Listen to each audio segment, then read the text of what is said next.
Masyadong excited yung mga botanteng media, nilagay agad sa frontrunner ng MVP ladder si Victor Wembanyama dahil sa kanyang 33 points, 13 rebounds, 2 assists, 1.7 steals at 6 blocks per game. Meron pa siyang 56% sa field at 36% sa 3-point area. Siya ang number 6 sa points per game, number 4 sa rebounds at number 1 na milya ang layo pagdating sa blocks. Ang pangalawa kay Wemby si SGA, pangatlo si Jokic, pang-apat yung isa pang halimaw na si Giannis na meron 36 points, 16 rebounds, 7 assists, 68% sa field at 66% sa 3-point area. 3 games pa lang si Wemby ngayon, merong pang 62 games na kailangang habulin para masama sa ranking. Si Luka nabawasan na nga ng ilang games dahil 1 linggong mawawala. Si Anthony Edwards ganun din dahil mawawala naman siya ng 2 linggo dahil sa hamstring injury. Based naman sa mga insider, motivated si Wembanyama na manalo ngayong season dahil nauna sa kanyang mag-champion si Chet Holmgren. Kung hindi niya nagawa nung 19 years old, kaya niyang gawin ngayon based to kay Wembanyama. So lagi naman din siyang frontrunner sa Defensive Player of the Year kung hindi siya na-injured last season or kaya nakalaro ng 65 games, baka siya pa ang nanalo. Si Wemby rin ang napili bilang Player of the Week. Parang kapag multiple Player of the Month, doon talaga lalaki ang chance ni Wemby. So kailangan din niya makapag-playoffs para masama sa MVP ranking. Pero ito kasi yun, kapag nanalo si Wemby ng maalin sa MVP or Defensive Player of the Year or kaya masama siya sa All-NBA team, siya ang magiging highest paid 22 years old sa history next year. Dahil sa report, ang baseline ng kontrata ni Wemby, 271 million based yun sa salary cap this year. At kung next year pa, merong 7 to 10% increase kapag si Wemby nanalo ng Defensive Player of the Year, MVP, kahit All-NBA team member, biglang aangat yun.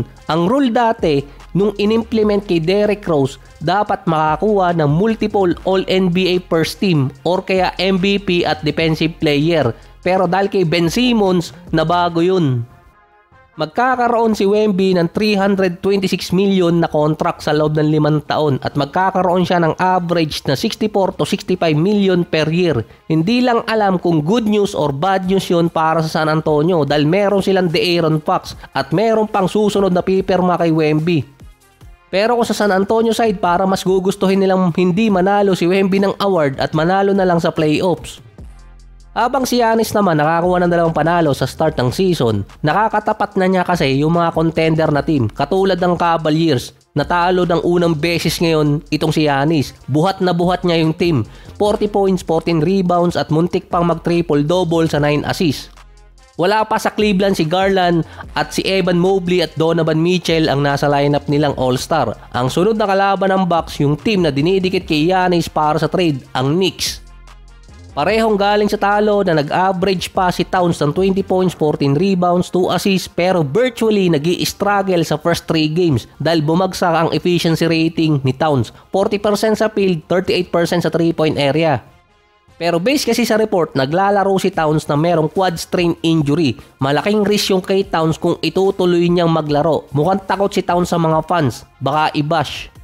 Kung ipapahinga si Towns para makarecover sa injury, mawawala siya ng 2 to 6 weeks. Baka makapag-isip pa ang Knicks na ituloy yung trade kay Giannis. Based pa sa mga insider, ang mga trade rumors kasi ngayon babalik ulit papasok ng December dahil mawawala na yung restriction sa ibang player.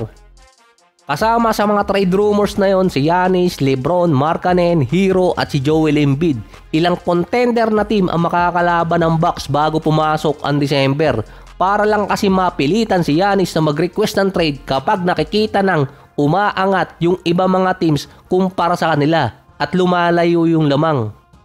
So ang mga insider meron din nilabas na trade proposal pero parang imposible mangyari ito eh. Okay na sa simula eh. Isesend si Butler sa Detroit, makukuha ng Bucks si Jaden Ivey, Podziemski, Stewart, Tobias Harris pero 5 first rounder mula sa Golden State. At si Giannis naman mapupunta sa Warriors. Okay na yung simula nun pero malamang hindi papayag yung isa sa mga teams doon dahil future nila yung kapalit.